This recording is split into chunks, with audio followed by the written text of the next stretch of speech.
ओम शांति। 15 जून 2021 की बाबा की मुरली है।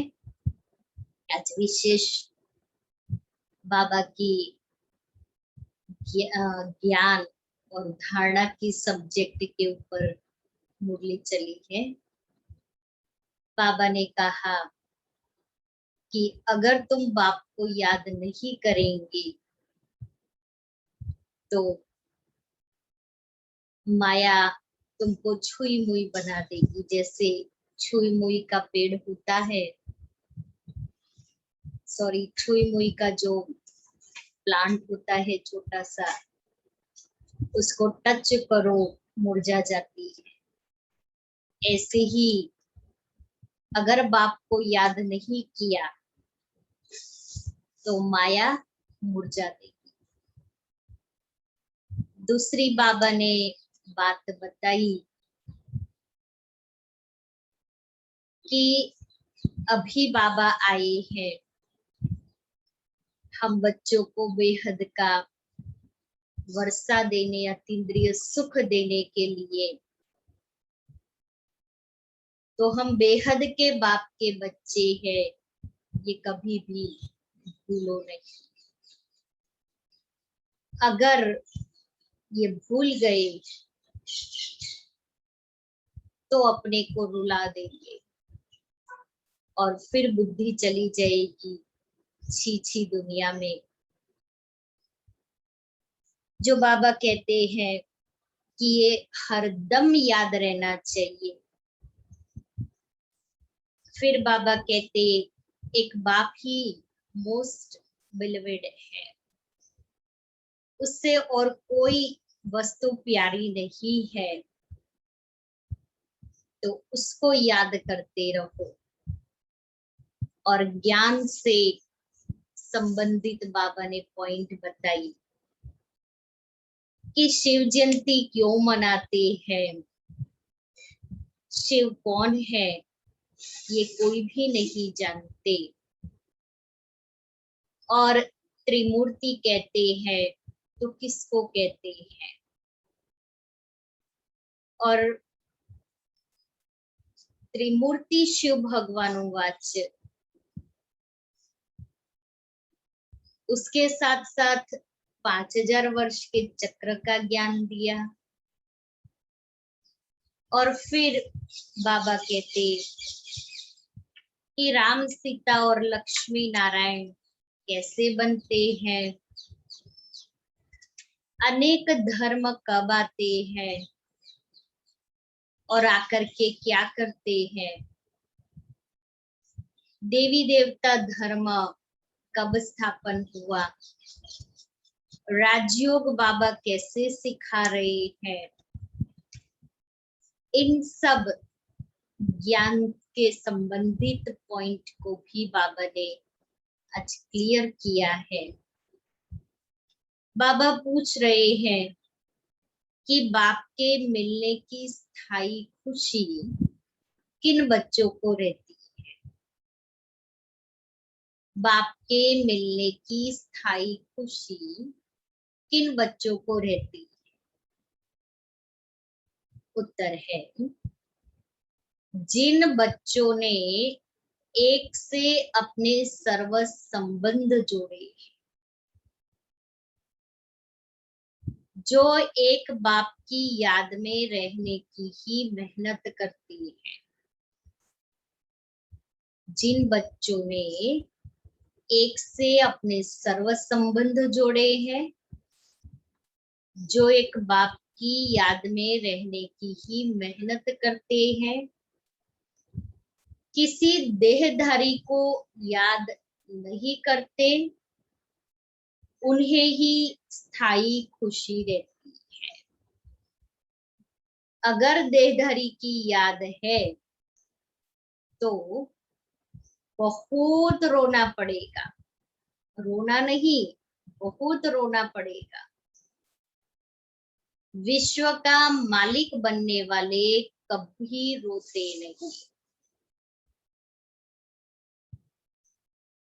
मीठे बच्चे अतीन्द्रिय सुख का अनुभव करने के लिए सदा इसी स्मृति में रहो कि हम किसके बच्चे हैं।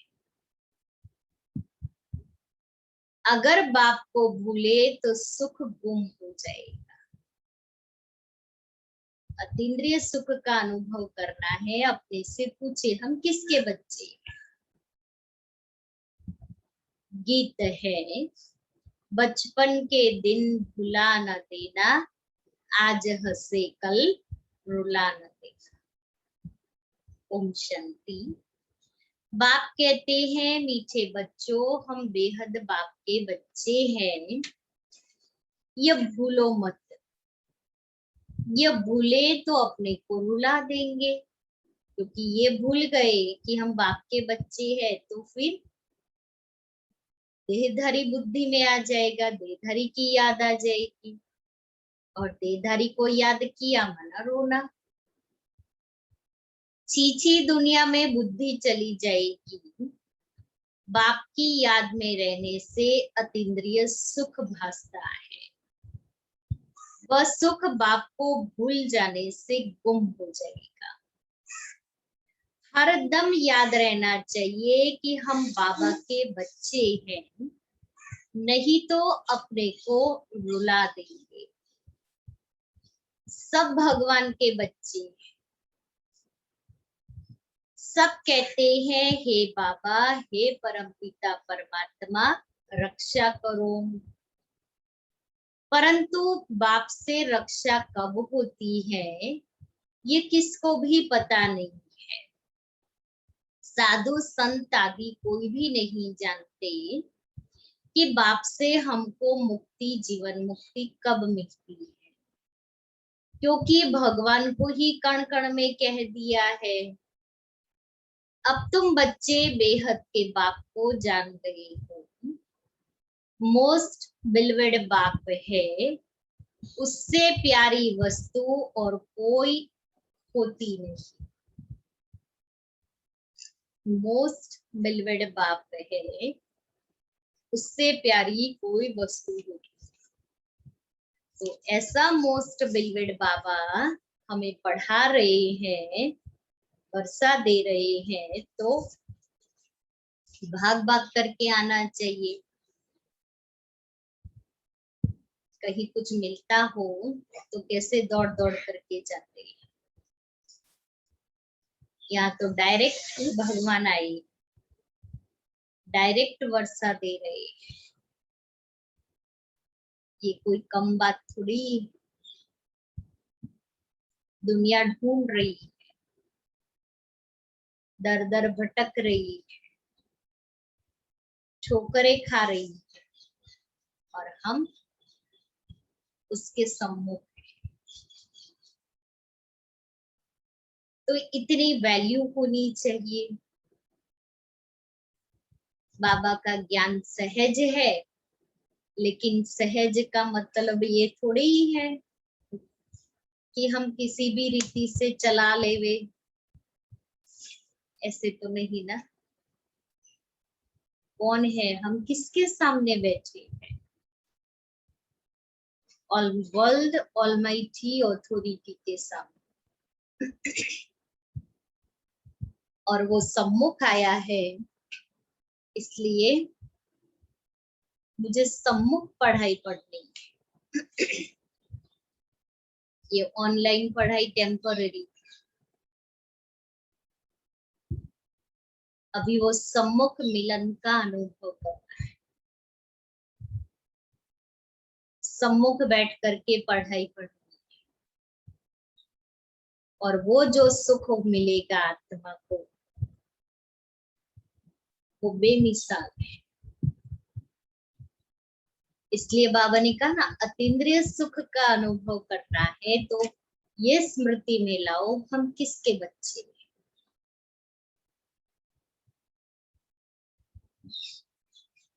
ऐसे बाप को न जानना बड़ी भारी भूल है। शिव जयंती क्यों मनाते हैं, वह कौन है यह भी कोई नहीं जानते।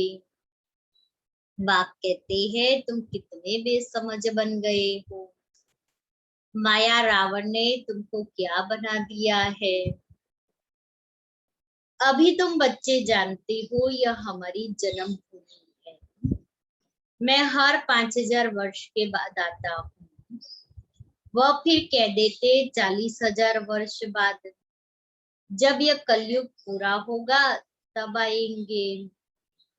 चित्र भी दिखाया जाता है त्रिमूर्ति का। त्रिमूर्ति मार्ग नाम भी रखा है, परंतु 3 मूर्ति ब्रह्मा विष्णु शंकर को कोई जानते नहीं। ब्रह्मा क्या करके गया, विष्णु और शंकर क्या करते हैं, कहाँ रहते हैं, कुछ भी नहीं जानते। बिल्कुल ही घोर अंधियारे में है। बाप है रचयिता। उनकी यह कितनी बड़ी रचना है, कितना बेहद का नाटक है। इसमें बेहद के मनुष्य रहते हैं। इसलिए कहा ना, जितनी जिसकी रचना इतनी सुंदर, वो कितना सुंदर होगा। तो वो आकर के इतनी अच्छी सुंदर बेहद की रचना रचते हैं, और उस बेहद बाप के हम बेहद के बच्चे हैं। आज से 5000 वर्ष पहले जब सतयुग था, भारत में जब इन लक्ष्मी नारायण का राज्य था, तो और कोई राज्य नहीं था। भगवती श्री लक्ष्मी भगवान श्री नारायण को कहा जाता है। राम सीता को भी भगवान राम भगवती सीता कहते हैं। अब यह भगवान नारायण भगवती लक्ष्मी कहाँ से आए? पूछो किसी को समझाते वक्त। समझाने के लिए पॉइंट बाबा दे रहे हैं। राज्य करके गए हैं, परंतु उनकी जीवन कहानी तो एक भी नहीं जानते। सिर्फ गाते रहते हैं भगवान दुख हरता सुख करता, परंतु ये किसकी बुद्धि में नहीं आता कि वह दुख हरता सुख करता कैसे है। कौन सा सुख सबको दिया और कब सबका दुख हरा, कुछ भी नहीं जानते। तुम बच्चे अभी राजयोग सीख रहे हो। भगवती लक्ष्मी भगवान नारायण बनने के लिए जानते हैं, भगवती सीता भगवान राम भी बनने का है। 8 जन्म सतयुग में पूरे करके फिर राम सीता के राज्य में आने वाले हैं। क्योंकि सीढ़ी उतरते हैं ना, 8 जन्म लेते धीरे धीरे सीढ़ी उतरते गए, तो सतयुग के बाद त्रेता। 21 जन्म के लिए बेहद की राजई तुम यहाँ स्थापन कर रहे हो। तुम भगवान भगवती स्वर्ग के मालिक बन रहे हो। स्वर्ग कोई आसमान में नहीं है, यह भी किसको पता नहीं है। बिल्कुल ही तुच्छ बुद्धि है। कहते हैं फलाना स्वर्ग पधारा, परंतु समझते कुछ भी नहीं है कि स्वर्ग कैसे पधारा। क्योंकि उन्होंने तो समझ लिया ना, स्वर्ग ऊपर में है और नरक नीचे है। इसलिए किसी ने शरीर छोड़ा तो कहेंगे स्वर्ग पधारा। वैसी गंदी आत्मा कैसे स्वर्ग में जा सकती है? हम ही कहते हैं स्वर्ग में सुख होता है। अच्छा, क्या क्रिश्चियन बौद्धिस्ट सब हेवन में जाएंगे? शरीर तो हर धर्म की आत्माएं छोड़ती है, तो क्या सब हेवन में जाएंगे? वह बाद में आकर अपना धर्म स्थापन करते, आधा कल्प के बाद आकर के परम धाम से वो नीचे आकर के अपना धर्म स्थापन करते हैं। तो फिर वह स्वर्ग में कैसे आ सकते हैं? स्वर्ग किसको कहा जाता है यह भी उनको पता नहीं है। सन्यासी लोग कहते ज्योति ज्योत समाया, कोई फिर कहते निर्वाण धाम गया। निर्वाण भी तो लोक है ना। वह तो निवास स्थान है, आत्मा का रहने का स्थान है। ज्योति ज्योत में लीन होने की बात नहीं, ज्योति में मिल जाए फिर तो आत्मा ही खत्म हो जाए, आत्मा का अस्तित्व ही नहीं रहे। खेल ही खत्म हो जाता है। इस ड्रामा से कोई भी आत्मा छूट नहीं सकती, क्योंकि आत्मा के अंदर रिकॉर्डिंग है, सीडी फुल है, इसलिए चलती रहेगी, छूट नहीं सकते। कोई भी मोक्ष को पा नहीं सकते, गीत का अर्थ भी कोई समझते नहीं है। न जीवन मुक्ति का अर्थ समझते हैं, न आत्मा परमात्मा का अर्थ समझते हैं। बाप कहते हैं तुम्हारी शक्ल तो मनुष्य की है, जो इन देवताओं की भी थी। सतयुग आदि में देवताएं थे, उन्हों का 2500 वर्ष राज्य चला, देवी घराना 2500 वर्ष चला। बाकी 2500 वर्ष की बात है, 2500 वर्ष तक देवी घराना, एक कुल, एक राज्य, एक भाषा, एक धर्म, और बाकी 2500 वर्ष में सब धर्म, जिसमें और सब धर्म आते हैं। 5000 वर्ष के बदले मनुष्य कह देते लाखों वर्ष कल्प वृक्ष की आयु है। परंतु तुम्हारी बात समझने के लिए भी नहीं आएंगे। हाँ, आएंगे भी वही जिन्होंने कल्प पहले आकर समझा होगा। पहले तो समझाना है। एक है हद का सन्यास, जो सन्यासी लोग घर बार छोड़ जाए जंगल में जाते हैं। पहले पहले वह सतो प्रधान थे ना, पहले पहले सन्यासी घर बार छोड़ करके जंगल में रहते थे, तभी भी सतो प्रधान थे। फिर अब तमो प्रधान बने हैं, तो जंगलों से लौट कर आए, बड़े बड़े महल बनाए। इन सन्यासियों ने भी पवित्रता के आधार पर भारत को थमाया जरूर है। सन्यासी पवित्र तो रहते हैं, इसलिए भारत को और पतित होने से और गिरने से बचाया है, भारत की सेवा की है। यह सन्यास धर्म नहीं होता तो भारत एकदम विकारों में जल मरता, पतित बन जाता। यह भी ड्रामा बना हुआ है। तो सन्यासियों का भी रोल भारत को गिरने से बचाने में बहुत बड़ा है, कि पवित्रता से धरती थमी है। नहीं तो सोचो कि कैसी हालत हो जाती।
ओम शांति।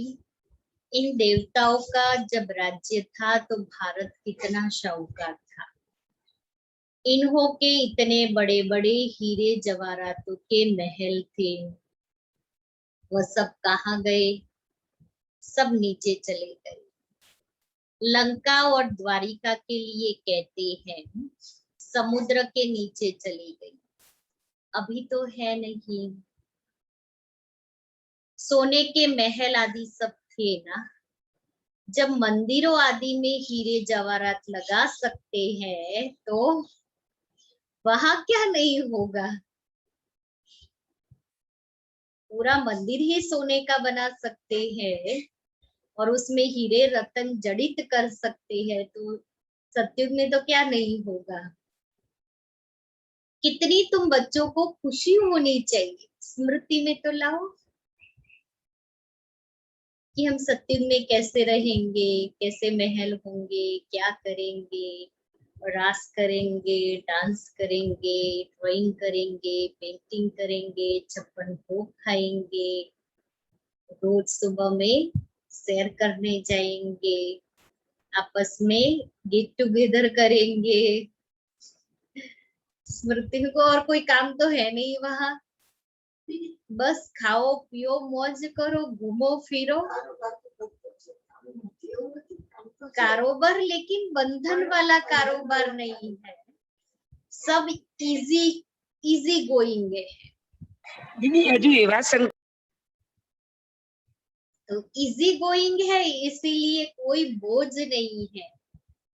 और वहां आत्मा सतो प्रधान है, इसीलिए किसी को कुछ समझाने की दरकार नहीं है दीदी आप ऐसे करो जी। हाँ, शांतिधाम को देखाय छे पण हजू स्वर्ग नहीं देखातुं। अभी स्वर्ग को भी देखना शुरू कर लो। अच्छा। तो स्वर्ग भी दिखाई देगा, परम धाम भी नहीं दिखाई आता। देगा, सूक्ष्म वतन भी दिखाई देगा, फरिश्तों की दुनिया, बाबा फरिश्तों की दुनिया, बाबा फरिश्ता स्वरूप में सूक्ष्म वतन में बैठे हैं। तो बाबा ने हम बच्चों को ज्ञान का दिव्य नेत्र ऐसा दिया है जो हम दिव्य नेत्रों के द्वारा कहाँ भी सैर कर सकते हैं, हम जा सकते हैं। कभी परमधाम चले जाए, कभी मधुबन चले जाए, कभी सूक्ष्म वतन में चले जाए, कभी सत्युग में चले जाए, कभी मंदिरों में चले जाए, सतयुग कभी नहीं देखा। फिर इसलिए बाबा ने तो बहुत सारे स्थान दिए हैं घूमने के, कहाँ भी चले जाओ, आपके ऊपर है आज आपको कहाँ घूमने जाना है। वहां घूमने जाएंगे, टाइम, मनी और एनर्जी खर्च होगा, और यहाँ बैठे बैठे, घर में बैठे बैठे तीनों लोगों की सैर कर सकते हैं।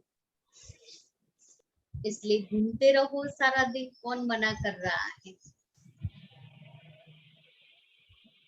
तो बाबा कहता है वहां क्या नहीं होगा, कितनी तुम बच्चों को खुशी होनी चाहिए। बाबा फिर से आया हुआ है, कहते हैं बाप को याद करो, याद एक को ही करना है जिससे विकर्म विनाश होते हैं। एक को ही याद करना है जिससे विकर्म विनाश होते हैं। अगर एक के बजाय दूसरे को याद किया तो विकर्म बनेंगे, विनाश नहीं होंगे। परंतु वो भूल जाते हैं और देहधारी की याद आ जाती है।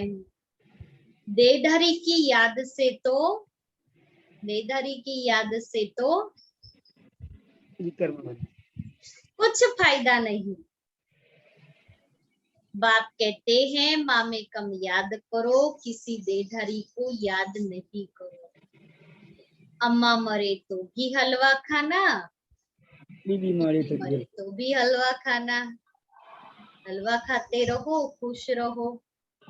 अर्थात कोई भी चला जाए, हमें रोना नहीं है। एक बाप की याद से ही कमाई है। हम शिव बाबा के बच्चे हैं, उनसे वर्षा लेना है। हम शिव बाबा के बच्चे हैं, उनसे वर्षा लेना है। इस समय बाप को याद नहीं किया, डबल अंडरलाइन वाला महावाक्य। इस समय बाप को याद नहीं किया तो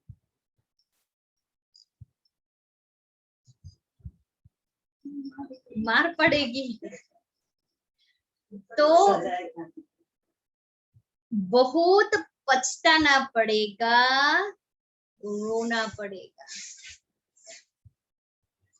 इस समय संगम युग में बाप के बच्चे बने हैं, बाप को याद नहीं किया तो बहुत पछताना पड़ेगा, रोना पड़ेगा।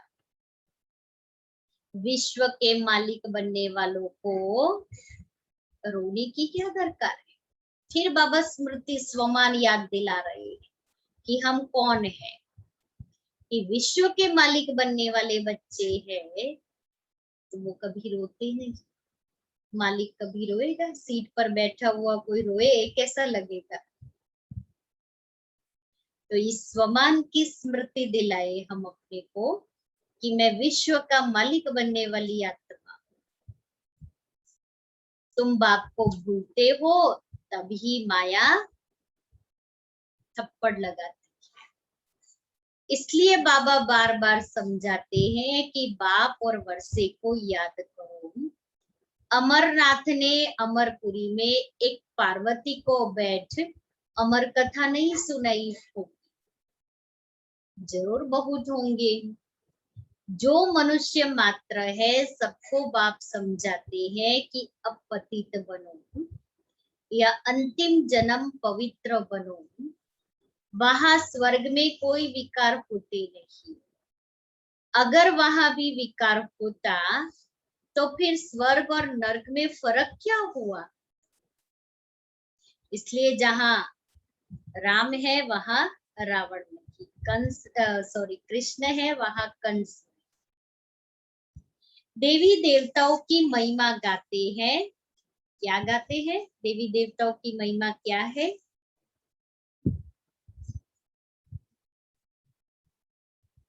कला संपूर्ण फिर निर्विकार उत्तम।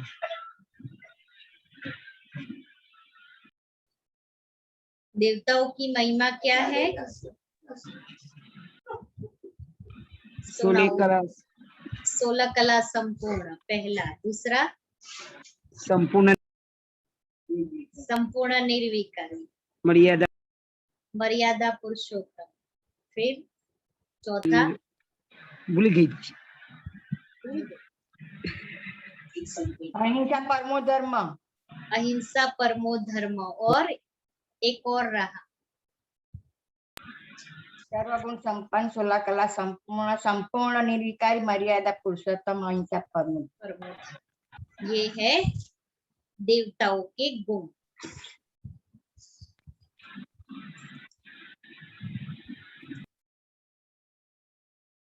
तो देवताएं हैं सर्वगुण संपन्न 16 कला संपूर्ण। भगवान आकर भगवान भगवती ही बनाएंगे, सिवाय भगवान के कोई बना न सके। भगवान तो एक ही है। गाया भी जाता है भगवान भगवती की राजधानी। यथा राजा रानी तथा प्रजा भी वही होगी। परंतु भगवान भगवती कहा नहीं जाता, इसलिए कहा जाता है आदि सनातन देवी देवता धर्म। ये किसको पता नहीं, इनकी आत्मा को भी बाप समझाते हैं। ब्रह्मा की आत्मा को, एक बाप की, एक दादा की दो आत्माएं है ना। एक आत्मा 84 जन्म लेती है, दूसरी आत्मा पुनर्जन्म रहित है। बाप कभी पुनर्जन्म नहीं लेते हैं। एक ही बार आकर सारे विश्व को पवित्र बनाने के लिए हमको राजयोग सिखाते हैं। बाप तुमको समझाते हैं मैंने इनमें प्रवेश किया है। ये 84 जन्म हो गए हैं। अब इनके बहुत जन्मों का यह अंतिम जन्म है। अब मैं निराकार हूं तो कैसे आकर बच्चों को राजयोग सिखलाऊं? प्रेरणा से तो कुछ हो न सके। कृष्ण भगवानोवाच तो हो न सके, वह कैसे आ सकता है? वह तो है ही सत्युग का प्रिंस, 16 कला संपूर्ण। फिर त्रेता में होते हैं 14 कला संपूर्ण। फिर द्वापर में कृष्ण को क्यों ले गए हैं? उनको तो पहले आना चाहिए क्योंकि वो 16 कला संपूर्ण है। और 16 कला संपूर्ण वाली आत्मा सत्युग में होती है, 14 कला वाली आत्मा त्रेता में होती है। बाप समझाते हैं पहले बाप को याद करो, नहीं तो माया एकदम थप्पड़ मार देगी। छुई मोई का एक झाड़ होता है, हाथ लगाओ तो मुरझा जाए। तुम्हारा भी ऐसा ही हाल होता है। माया ने टच किया, ऐसे हो गए। बाप को याद नहीं किया और खलास। गीत में भी सुना, बचपन के दिन भुला न देना, आज हंसे कल रुला न देना। बाप को भूले तो कहाँ न कहाँ चोट लग जाए। बाप कहते हैं तुम हमारे बच्चे हो ना, हमारे बच्चे हो ना, हम बाप के बच्चे हैं ना। ये शरीर तो विश्व से पैदा हुआ है, आत्मा बाप का बच्चा है। वह इनके लौकिक माँ बाप है, यह तो है पारलौकिक बाप। और इनको फिर अलौकिक बाप कहा जाता है। यह हद का था, फिर बेहद का बन गया। पहले हद का बाप था, फिर बेहद का बाप बन गया। अभी देखो ये लौकिक बच्ची, बाबा निर्मल शांता दादी के लिए कहता है, ये लौकिक बच्ची बैठी है। ये लौकिक भी है, अलौकिक भी है, पारलौकिक भी है। जन्म दिया इसलिए लौकिक पिता हो गए, लौकिक बच्ची हो गई। फिर ब्रह्मा बाबा के द्वारा एडॉप्ट हुई, इसलिए अलौकिक पिता भी है और अलौकिक बच्ची भी। और हम सभी आत्माएं शिव बाबा के बच्चे, इसलिए पारलौकिक भी हैं। बाकी शिव बाबा के तो भाई बहन है नहीं, न लौकिक न अलौकिक न पारलौकिक। कितना फर्क है। एक बाप का बनना मासी का घर नहीं है। ऐसे बाप से संबंध जोड़ना टाइम लगता है। शिव बाबा की याद में रहना बड़ी मेहनत है। कितनी मेहनत होती है, घड़ी घड़ी भूल जाते हैं। कोई 50 वर्ष से रहने वाले भी सारा दिन शिव बाबा को याद भी नहीं करते, ऐसे भी है। और सबको भूल एक को याद करना बहुत बहुत मेहनत है। कोई 1% याद करते हैं, कोई 2%, कोई 0.5% भी मुश्किल याद करते हैं। यह बड़ी भारी मंजिल है। देखो तो कोई 1% कि 24 घंटे में से 1 मिनट भी याद नहीं करते, कोई 2% और कोई 0.5% भी मुश्किल याद करते।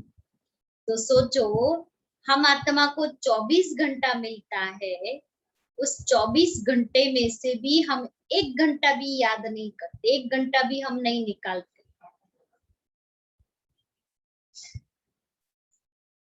तो 24 घंटे में से 1 घंटा निकालना याद के लिए, 1 घंटा पढ़ाई के लिए, 1 घंटा याद के लिए। बाबा तो हम बच्चों को कहता है, बच्चे 8 घंटा याद करो, 8 घंटा लौकिक सर्विस करो, 8 घंटा याद करो और 8 घंटा आराम करो। बाबा 8-8 घंटे का बाबा ने चार्ट। हम बच्चे कितना करते हैं? 8 मिनट भी बैठते हैं? करते हैं 8 घंटा। तो बात दूसरी, मुरली से पहले योग कितना करते हैं? मुरली से पहले ऐसे नहीं कि क्लास का टाइम 6:30 बजे का है, क्लास का टाइम 6 बजे का है। योग में तो संपन्न बन गए हैं, इसलिए योग करने की जरूरत नहीं है। ज्ञान में संपन्न बनना है, इसलिए 6:30 बजे ज्वाइन हो जाते हैं, या क्लास में आते तभी भी 6:30 बजे। अच्छा, आने का कोई टाइम फिक्स नहीं, लेकिन जाने का टाइम तो 7:30 ही। और 7:30 के ऊपर 2 मिनट हुई तो नजर घड़ी के ऊपर जाएगी।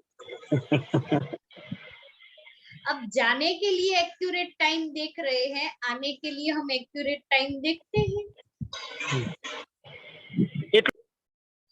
देखते हैं नहीं। तो अभी बाबा भी, आप सोचो, जो मैं बाबा के साथ कर रही हूँ, बाबा भी मेरे साथ वैसा ही कर।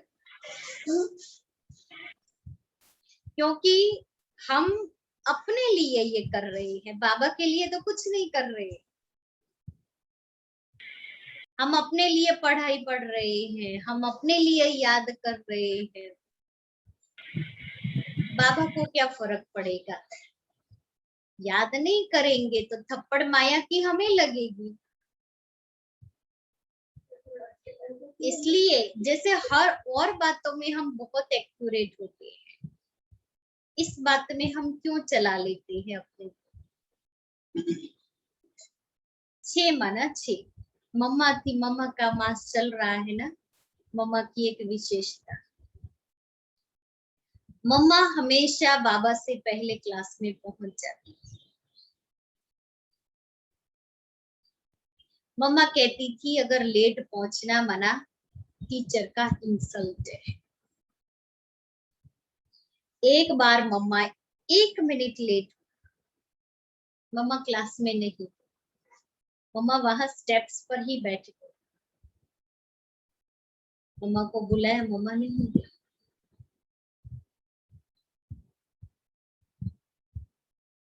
मम्मा हर बात में एक्यूरेट थी।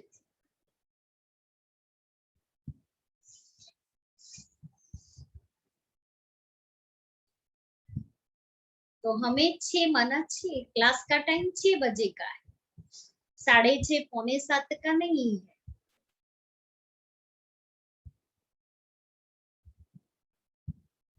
क्योंकि भगवान के महावाक्य सुनने के लिए पहले अपने को तैयार करना है। तो योग करके पहले जो 6 से 6:30 योग है, उसमें अपनी मानसिक स्थिति तैयार करनी है, अपने मन को बाबा से शक्तिशाली किरणें लेकर के पावरफुल बनाना है, ताकि जो महावाक्य हम सुने वो सीधा अंदर जाए।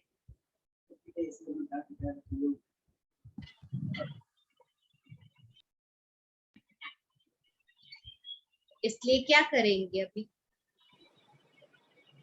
6 बजे 6 बजे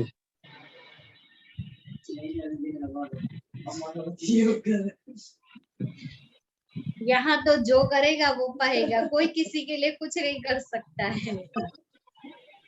मैं करूंगी प्राप्ति मुझे होगी, आप करेंगे प्राप्ति आपको होगी। बाबा कहते हैं ना कभी कभी मुरली में कि मुझे पावन थोड़ी बनना है जो मैं योग करूंगा, तो मुझे अपना भाग्य बनाना है, तो मुझे योग करना है।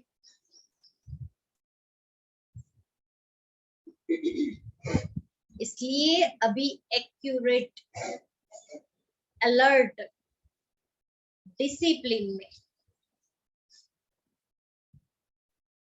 हम कभी भी अपने टाइम से आए, मुरली सुन रहे हैं लेकिन अपने टाइम से आए, डिसिप्लिन तो नहीं है। हमारी डिसिप्लिन, गॉडली डिसिप्लिन हमें क्या कहती है? बाबा ने हमें कौन सी डिसिप्लिन, कौन सी नियम, कौन सी मर्यादाएं सिखाई? मैं गॉडली स्टूडेंट हूं, तो मैं अपने से पूछूं कि गॉडली स्टूडेंट्स की डिसिप्लिन क्या क्या है?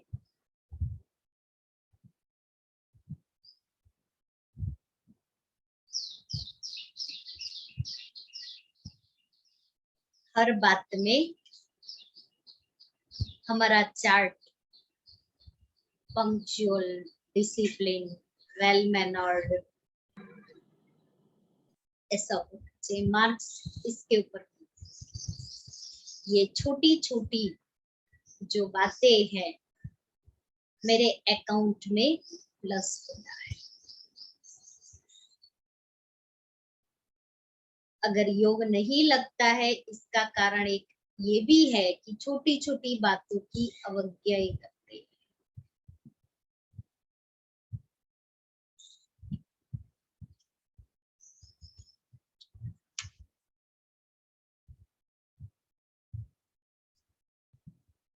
तो बाबा कहता है यह बड़ी भारी मंजिल है, तो बाप समझाते हैं बचपन को नहीं भूलना। बाप से स्वर्ग का वर्षा मिलता है, तुम जानते हो हम जीते जी मरकर बाप के आकर बने हैं नई दुनिया में जाने के लिए। तो तुम्हें स्थायी खुशी रहनी चाहिए। ओहो, हम डबल सिट्टाज बनेंगे। मनुष्य थोड़ी जानते हैं कि सत्युग में इन देवताओं को 16 कला संपूर्ण और 14 कला संपूर्ण क्यों कहते हैं? कुछ भी नहीं जानते।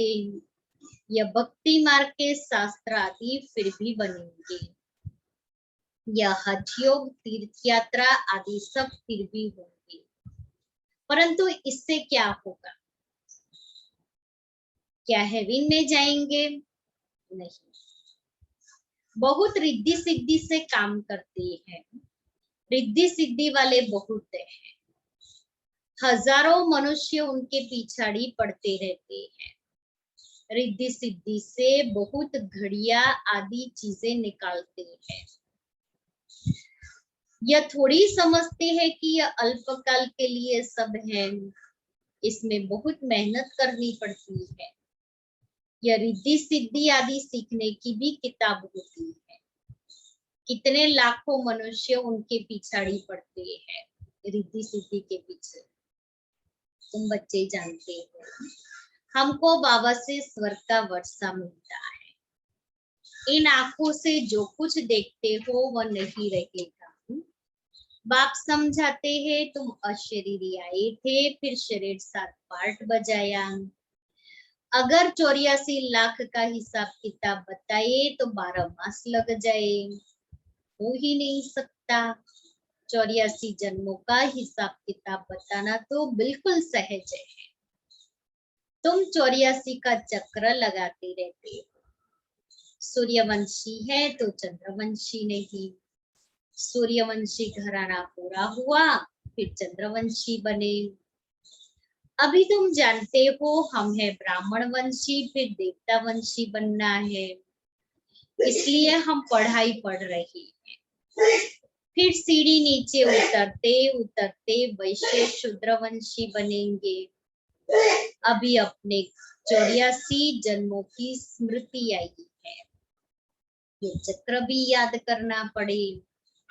बाप को याद करने से एवर हेल्थी एवर वेल्दी बनेंगे, पाप कट जाएंगे। चक्र को जानने से चक्रवर्ती बन जाएंगे। याद से एवर हेल्दी एवर वेल्दी, और चक्र को जानने से चक्रवर्ती। तुम जानते हो यह पुरानी दुनिया कब्रिस्तान बनी है, कुछ भी नहीं रहेगा, खत्म हो जाएगा। राम गयो रावण गयो, गयो जिनको बहु परिवार, तो राम का कितना छोटा परिवार होगा सत्युग में। अभी रावण का कितना बड़ा परिवार है। बच्चे जानते हैं कि यह राजधानी स्थापन हो रही है। हर बात में पुरुषार्थ फर्स्ट है। बाप पुरुषार्थ कराते हैं, बच्चे मुझे याद करो। जिस बाप से अथाह स्वर की बादशाही मिलती है, क्या उनको याद नहीं करेंगे? बाप स्मृति दिलाते हैं कि तुम स्वर्ग के मालिक थे, फिर से पुरुषार्थ कर स्वर्ग के मालिक बनो। अच्छा, मीठे मीठे सिक्के लेते बच्चों प्रति माता पिता बाप दादा का याद प्यार और गुड मॉर्निंग। रूहानी बाप की रूहानी बच्चों को नमस्ते। हम रूहानी बच्चों की रूहानी बाप दादा को याद प्यार गुड मॉर्निंग और नमस्ते। धारणा के लिए मुख्य सार पहला, कभी भी किसी भी बात में छुई मुई नहीं बनना है। ईश्वरीय बचपन को भूल मुड़ जाना नहीं है। इन आंखों से जो कुछ दिखाई देता है उसे देखते भी नहीं देखना है। दूसरा, एक बाप की याद में ही कमाई है, इसलिए देहधारियों को याद कर रोना नहीं है। बाप और वर्षे को याद कर विश्व की बादशाही लेनी है। वरदान, नॉलेज की लाइट माइट द्वारा कमजोर संस्कारों को समाप्त करने वाले शक्ति संपन्न भव। नॉलेज से अपने कमजोर संस्कारों का मालूम पड़ जाता है, और जब उस बात की समझानी मिलती है तो वे संस्कार थोड़े समय के लिए अंदर दब जाते हैं। लेकिन कमजोर संस्कार समाप्त करने के लिए लाइट और माइट के एक्स्ट्रा फोर्स की आवश्यकता है। इसके लिए मास्टर सर्वशक्तिवान मास्टर नॉलेजफुल के साथ साथ चेकिंग मास्टर बनो। नॉलेज द्वारा स्वयं में शक्ति भरो, मनन शक्ति को बढ़ाओ तो शक्ति संपन्न बन जाए। स्लोगन है, जहां सर्व प्राप्तियां है वहां प्रसन्नता है। जहां सर्व प्राप्तियां है वहां प्रसन्नता है।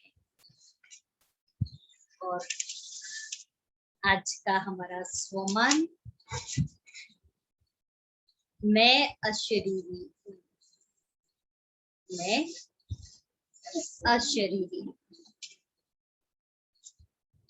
मन को एक शक्तिशाली बनाने के लिए, सदा खुशी व उमंग उत्साह में रहने के लिए, उड़ती कला का अनुभव करने के लिए रोज यह मन की ड्रिल एक्सरसाइज करते रहो। कौन सी? मैं अशरीरी। जब संकल्प शक्ति कंट्रोल में न आए तो उसे अशरीरी भव का इंजेक्शन लगा दो।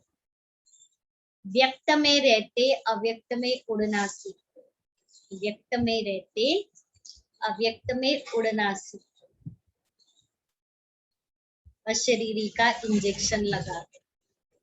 इसलिए सारा दिन, आज वैसे भी माताओं की बुच्ची है, तो सारा दिन कौन सी स्मृति में रहेंगे? मैं अशरीरी आत्मा हूँ, मैं फरिश्ता।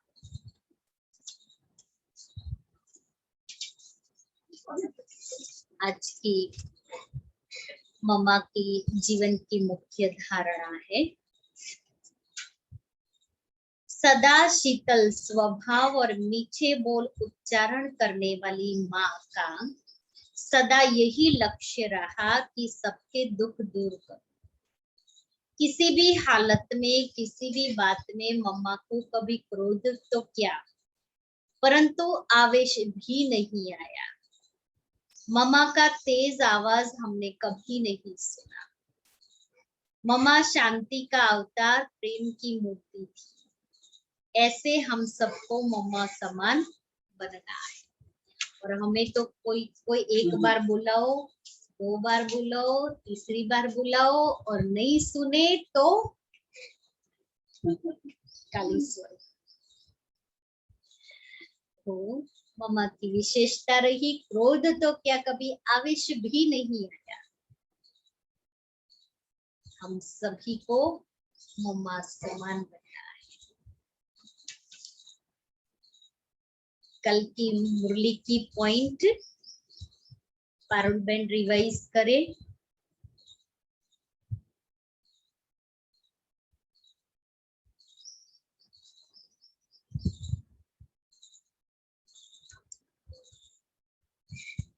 पारुल बहन,